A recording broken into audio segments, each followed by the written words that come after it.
Welcome back to Raw Sports Talk. I'm Chris, your favorite stat reader, and apologies, I was exhausted when these games were playing, so I just went to bed because they were still on.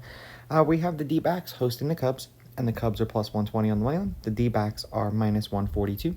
The over-under is 8.5 runs. The Cubs, getting a run and a half on the run line, are minus 180, meaning if you bet them that way and they win this game outright, you win. They lose by one, you win. And the D-backs, laying a run and a half on the run line, are plus 150, meaning if you bet them that way, they got to win by 2 or more. The Cubs opened up on the D-backs yesterday, winning 10-6. Now, as far as the pitchers are concerned, Talion did not pitch against the D-backs last year. Kelly pitched once against the Cubs. 5 innings, 1 run, 1 earned. They lost that game 3-2, and he struck out 5. Lineups for tomorrow's, or I shouldn't say tomorrow, it's tomorrow. For today's game, I'm losing it because I'm used to doing these games overnight, are supposed to be, let's find the game.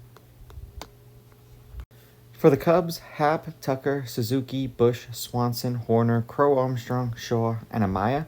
And then for the D-backs, Marte, Carroll, Gurriel, Naylor, Suarez, Grichich, Moreno, McCarthy, and Perdomo. Now, head-to-head, the D-backs are 6-4 against the Cubs in their last 10 meetings, but the Cubs have beaten the D-backs the last 2 times they played them.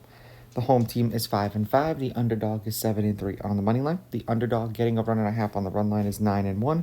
There have been 4 one-run games in their last 10. The under is 6-4, and the under 8.5 runs is 6-4. Talion was always a very good play for me, and he didn't close the season out terribly last year. 3-2, 0.84 ERA, and he averaged 6 1/3 innings. Granted, that was last year. For Kelly, they finished 2-3 in his last 5 starts as a team, ERA of 3.58, and he averaged 5 1/3 innings pitched. Understand, this is a new season.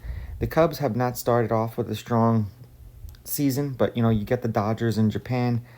You kind of expect what you expect. They're 1-2 to start the year. 5 runs, 9 runs, and then 16 runs. That's how many runs were scored. They scored 1 run, 3 runs, and 10 runs. And then, the D-backs obviously are 0-1, and they only scored 6 runs in that game. I'm going to take the Cubs in this one, though. I just trust Talion a little bit more than Kelly. Kelly's another one of these guys. When he's on, he's hard to hit, but there are times when teams get to him. So I'll take the Cubs on the money line. I'm going to take the Cubs getting the runs.